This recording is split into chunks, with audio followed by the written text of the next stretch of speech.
నమస్కారం. RVR TV సమర్పిస్తున్న mass ఫలాల కార్యక్రమానికి స్వాగతం.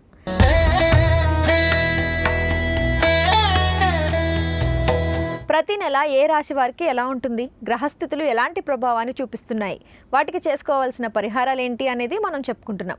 ఇప్పుడు మే నెలలో రాశి ఫలాలు ఎలా ఉండిపోతున్నాయి అనేది తెలుసుకుందాం. మనతో పాటు స్టూడియోలో జ్యోతిష్య పండితులు, ఆధ్యాత్మికవేత్త బ్రహ్మశ్రీ డాక్టర్ సివిబి సుబ్రహ్మణ్యం గారు ఉన్నారు. గురువు గారిని అడిగి మాస ఫలాలు తెలుసుకుందాం. నమస్కారం గురుగారు. నమస్కారం. గురుగారు, మనం ప్రతి నెల ఆ నెలకు సంబంధించినటువంటి రాశి ఫలాలను తెలుసుకోవడం జరుగుతుంది. దాంట్లో భాగంగా మే నెలలో ఏ రాశి వాళ్ళకి ఎలా ఉంటుంది అనేది విషయాలు తెలియజేయండి. అందులో సింహరాశి వాళ్ళకి ఏ విధంగా ఉండబోతుంది? సింహరాశి వాళ్ళకి తమ సొంత పనుల మీద శ్రద్ధ తక్కువగా ఉంటుంది. ఇతరుల పనుల మీద శ్రద్ధ ఎక్కువగా ఉంటుంది. తద్వారా కొన్ని నష్టాలను చూసే అవకాశం. అందువలన ఇతరులకు చేయడం, ఉపకారం చేయడం మంచిదే. కానీ ఆ చేసేటప్పుడు తమ యొక్క పనుల విషయంలో కూడా కొంత ప్రాధాన్యం ఇవ్వడం నేర్చుకోవాలి. అంతేకాకుండా రావాల్సిన సొమ్ము చేతికి అందేటువంటి అవకాశాలు ఉన్నా కూడా దానికి ఎంతో ప్రయత్నాలు గట్టిగా చేయాలి. అలాగే బంధుమిత్రులతో కలిసి చేసేటువంటి పనులు సత్ఫలితాలను అందజేస్తుంటాయి, ఆనందాన్ని కలుగజేస్తుంటాయి. వారు చేసేటువంటి పనులన్నిటిలోనూ కూడా ఇతరులకు మేలు చేసే లక్షణం కూడా ఉంటుంటుంది. అందువలన ప్రఖ్యాతి కూడా కలుగుతుంటుంది. వృత్తి ఉద్యోగాదుల్లో మనం సఖ్యతతో కనుక ప్రవర్తించినట్లయితే బాగుంటుంది. అలా కాకుండా ఘర్షణాత్మకంగా ప్రవర్తించడం వలన ఇబ్బందులు ఎదురయ్యేటువంటి అవకాశం ఉంది. అలాగే నాయకత్వాన్ని వహించేటువంటి అవకాశాలు కూడా ఉన్నాయి. కానీ ఆ నాయకత్వం వహించేటప్పుడు నేను అనే భావంతో ప్రవర్తించకుండా అహంకారాన్ని తగ్గించుకుని మనము కలిసి చేద్దాము అనేటువంటి భావాన్ని ప్రసారం చేయాల్సినటువంటి అవసరం చాలా ఉంది. అలాగే మనం వస్తువులు, వాహనాలు ఏవో కొంటుంటాం. ఆ కొనేటప్పుడు మనకు కొంత జాగ్రత్తలు ఎక్కువ తీసుకోవాలి. ఆ తీసుకునేప్పుడు వాహనాలు కొంటున్నాం అనుకోండి, అప్పుడు ఏం చేయాలి? విష్ణుర్ గరుడ వాహన అనే మంత్రాన్ని జపం చేసుకోవడం ద్వారా వాహనాలకు సంబంధించినటువంటి ఇబ్బందులు లేకుండా ఉంటుంటాయి అన్నమాట. అలాగే మనం కొత్త కొత్త వ్యాపారాదుల్లో ఒప్పందాలు అవి చేసుకునేటువంటి అవకాశాలు ఉంటాయి. కానీ ఆ చేసుకునేటప్పుడు కూడా ఆశకు లోబడకుండా చేసుకోవాలి. ఆశకు లోబడినట్లయితే ఎదుటివాళ్ళు మోసగించేటువంటి అవకాశాలు ఎక్కువగా ఉంటాయి. అలాగే మనకు కుటుంబ సభ్యులతో కలిసి దూర ప్రాంతాలకి వెళ్ళేటువంటి అవకాశం కూడా ఉంది. ఆ వెళ్ళేటువంటి అవకాశంలో మనం ఏం చేయాలి అంటే వాళ్ళతో సయోధ్యతో వెళుతూ ఉండాలి. ఘర్షణలు రాకుండా చూసుకోవాలి. ముఖ్యంగా పుణ్యాన్నిచ్చేటువంటి ప్రదేశాలకు వెళ్ళాలి. అంటే ఉదాహరణకి కాశీ, అలాగే బదరి మొదలైనటువంటి ప్రదేశాలకు వెళుతూ ఉండాలి. దాని ద్వారా ఏమవుతుందంటే పుణ్యం పెరుగుతుంటుంది. పుణ్యం పెరిగిన కొద్దీ ఆరోగ్యం పెరుగుతుంది, ఆర్థిక బలాలు ఉంటాయి, చుట్టూ ఉండే వ్యక్తులతో అనుకూలతలు కూడా ఉంటాయి. అందువలన ఖర్చులు కూడా వస్తాయి. ఆ ఖర్చులు మనం సద్వినియోగం అయ్యేట్లా చూసుకోవాలి. 2-3 సార్లు ఆలోచించి చేయాలి. అలాగే వివాహాది సంబంధాల విషయంలో కొంత జాగరూకతతో ప్రవర్తించాల్సిన అవసరం ఉంది. తక్కువగా మాట్లాడడం, ఎదుటి వ్యక్తులకు ఏవైతే అభిప్రాయాలు ఉన్నాయో వాటిని తెలుసుకోవడం, వాటికి విలువ ఇవ్వడం మొదలైనటువంటి వాటి ద్వారా మనం మన విలువను పెంచుకోగలుగుతాం. అలాగే ఆరోగ్యం, శరీరం అంతా కూడా అనారోగ్యాధికానికి ప్రవేశించేటువంటి అవకాశం ఉంది. దానికి కూడా ముఖ్యంగా నీరసం, లేకపోతే ఎండ వడదెబ్బ కొట్టడం లాంటి అలసటలు కలుగుతూ ఉండడం మొదలైన వాటికి కూడా అవకాశం ఉంది. వీటన్నిటి సమయాల్లోనూ కూడా మనం ఏం చేయాలి అంటే వం క్రీం అచ్యుతానంత గోవింద అనే మంత్రాన్ని జపించుకోవాలి. అంతేకాకుండా ఈ మంత్రంతో జపించినటువంటి జలాన్ని తీసుకోవాలి. ప్రతి 10 నిమిషాలకి గుక్కెడు తీసుకోవడం కానీ, అచ్యుతాయ నమః, అనంతాయ నమః, గోవిందాయ నమః అని ఆచమనం చేయడం కానీ చేసినట్లయితే ఆరోగ్యం చాలా మెరుగవుతుంది. మీరు పరీక్షించుకోవచ్చు కూడా. మీరు ప్రతిరోజు కూడా కొద్దిగా ఈ మంత్రంతో జలం తాగుతున్నట్లయితే ప్రతి 10 నిమిషాలకు ఒకసారి, మొత్తం రోజు మొత్తం మీద 100 సార్లు తాగాలండి. అలా చేసినట్లయితే దానివల్ల పరిపూర్ణమైనటువంటి ఆరోగ్యాలు కలుగుతుంటాయి. దీర్ఘకాలిక అనారోగ్యాలను కూడా జయించేటువంటి అవకాశం ఉంది. సాయంకాలం ముఖ్యంగా 6-7 వరకు ఉండే సమయంలో అరుణాచల శివ అనేటువంటి మంత్రాన్ని జపం చేసుకోవాలి. అలాగే సుమంతో శ్రీ కార్తవీర్యార్జునాయ నమః అనే మంత్రాన్ని 7-8 వరకు చేసుకోవాలి. అలాగే మాట్లాడే ముందు ఏం చేయాలి?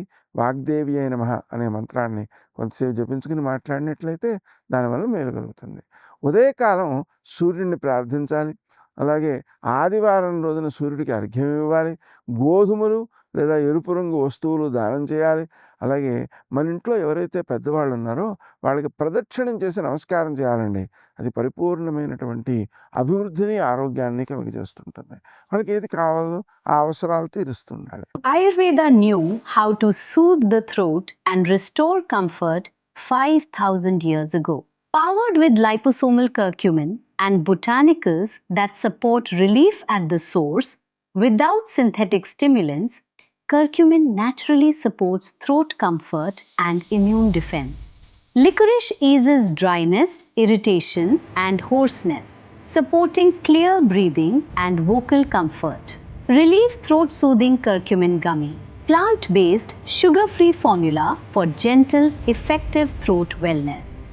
Because a sore throat doesn't just hurt, it disrupts your day. Soothe irritation, clear your voice, support natural recovery. Live life fullest with relief. సహనం చాలా కావాలి. ఆ సహనంతో కోపాన్ని నియంత్రించుకుని, అహంకారాన్ని తగ్గించుకుని, అప్పుడు మాత్రమే వ్యక్తి మనము అనేటువంటి భావనతో వ్యక్తుల్ని కలుపుకుని కనుక ప్రవర్తించినట్లయితే అప్పుడు మాత్రమే కార్యాలని సఫలం చేసుకోగలుగుతారు. అలా కాకుండా నేను అనేటువంటి భావనతో ఉన్నట్లయితే అది అహంకారానికి మార్గమై మనము చుట్టూ ఉండేటువంటి వ్యక్తులకు దూరమైపోయేటువంటి అవకాశం ఉంది. వాళ్ళు దూరమైన తర్వాత చూడండి, ఏ వ్యక్తి అయినా సరేనండి, ఏ పని చేయాలన్నా సహకారం కావాలి. నలుగురు కలిసి చేయాలి. ఆ కలిసి చేసినప్పుడు ఒక సమానత్వం వస్తుంది. ఉదాహరణకి మీరు చూడండి, వేళ్ళు అన్నీ తేడాగా ఉన్నాయి కదా, దాన్ని కలిపినట్లయితే చూడండి, ఇక్కడ అడుగునా సమానంగానే ఉన్నాయి, పైన సమానంగానే ఉన్నాయి. అంటే కలపడంలో ఆ సమానత్వం వస్తుందన్నమాట. తద్వారా వ్యక్తి అభివృద్ధిని సాధించేటువంటి అవకాశం ఉంటుంది. పట్టుదల పెరుగుతుంది. తద్వారా మనం ఒకళ్ళను చూసి ఒకళ్ళు మంచిని నేర్చుకునేటువంటి అవకాశాలు కూడా పెరుగుతుంటాయి. అందువలన అందరికీ ఆమోదయోగ్యమైనటువంటి కార్యక్రమాలుగా రూపుదిద్దుకుంటుంటాయి. లాభస్థానంలో ఉండేటువంటి శుక్ర సంచారం వలన రెండవ భాగంలో మనకు రావలసిన సొమ్ము చేతికి అందేటువంటి అవకాశం ఉంది.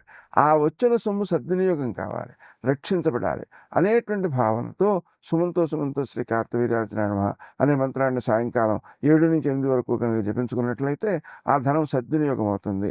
దుర్వినియోగం కాదు, వ్యర్థం కాదు. ఇతరుల ఆశకు మనం లోబడకుండా మనం కాపాడుకోగలుగుతాం. ఎప్పుడైనా సరే ఆశకు లోబడకూడదు. లోబడితే నష్టమే మనకి ఎదురవుతుంటుంది అన్నమాట. అలాగే వృత్తి స్థానంలో కూడా గౌరవం బాగుంటుంది. ఆ గౌరవాన్ని మనం పెంపొందించుకోవడం కోసం ఎదుటి వ్యక్తులకు కూడా గౌరవాన్ని ఇవ్వాలి. వాళ్ళ శ్రమను గుర్తించాలి. ముఖ్యంగా మనకు క్రింద ఎవరైతే పనిచేస్తున్నారో వాళ్ళ యొక్క శ్రమను గుర్తించి వాళ్ళని అభినందించడం ద్వారా మనకేమవుతుంది అంటే ఇంకొంత వాడు చేయాలనిపిస్తుంటుంది.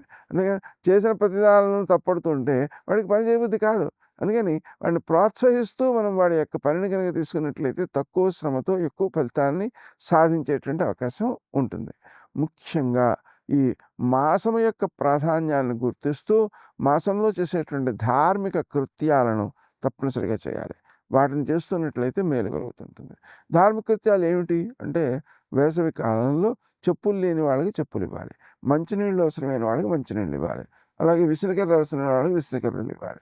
ఈ విధంగా చేస్తున్నట్లయితే దానివల్ల ప్రశాంతి దక్కుతుంది, ఆరోగ్యం దక్కుతుంది. అంతేకాకుండా ఈ విసనకర్ర అనేటువంటి ఇవ్వడం విసురుకునేటందుకు అని మనకు అనిపిస్తుంది. కాదండి, అది వాళ్ళ యొక్క ఆరోగ్యాన్ని కాపాడేటువంటి విషయం కాబట్టి ఔషధ దానం లాంటి ఫలితాన్ని ఇస్తుంది. ఇది కూడా ఔషధ దానానికి ఎంత మంచి ఫలితం చెప్పారు అంటే, ఎవరైతే మందులు కొనుక్కోలేని వాళ్ళు ఉన్నారో వాళ్ళకి కనుక మనం మందులు కొనిచ్చి వాళ్ళకి ఆరోగ్యాన్ని కాపాడే ప్రయత్నం చేసినట్లయితే కోటి గోవుల యొక్క దానాన్ని, కోటి కపిల గోదానాలని చేసిన ఫలితము 1,000,000 రెట్లే వస్తుంది అన్నారు. అంటే కోట్లు దానం చేసిన ఫలితం వస్తుంది అన్నమాట. అందుకని ఆరోగ్యం కోసం ఎదుటి వ్యక్తికి సహకరించడం చాలా చాలా మంచిది. గురుగారు, ఈ రాశి వాళ్ళు పర్టికులర్గా చేయవలసినటువంటి పరిహారాలు లాంటివి ఏమైనా ఉన్నాయా? అతి ముఖ్యంగా ఉదయకాలం 4 నుంచి 5 వరకు శ్రీదత్త శరణం మమ అనే జపం చేసుకోవడం, సాయంకాలం 6 నుంచి 7 వరకు అరుణాచల శివ అనే మంత్రాన్ని జపం చేసుకోవడం తప్పనిసరి.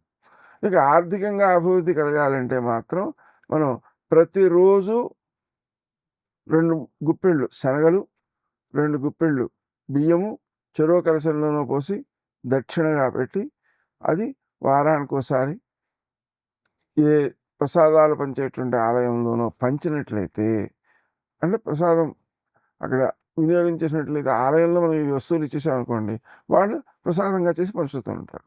అలా చేసినట్లయితే దానివల్ల ఎక్కువ మేలు కలుగుతుంది. ఎక్కువ మంది యొక్క ఆలోచన సరళిని సద్వినియోగం చేసినట్లు అవుతుంది. మనకు ఇంత క్రితం ఏ ఆలయాల్లో వైభవం ఉండేదో ఆ వైభవం ప్రసాద వినియోగం ఒకటి. అందుకని చాలా మంచిది అది. గురుగారు, సింహరాశికి సంబంధించి చాలా చక్కటి విషయాల్ని అందరికీ అర్థమయ్యే విధంగా తెలియజేసినందుకు ధన్యవాదాలు. చూసారుగా, మీ రాశిని బట్టి చేసుకోవాల్సిన పరిహారాలు ఏంటి అనేది గురువుగారు చాలా చక్కగా వివరించారు. మీరు కూడా గురువుగారిని ఏదైనా అడగాలి అని అనుకుంటే కమెంట్ బాక్స్లో కమెంట్ చేయండి. అలాగే మన ఆర్వీఆర్ టీవీని లైక్ చేయండి, షేర్ చేయండి, సబ్స్క్రైబ్ చేసుకోండి. నమస్కారం.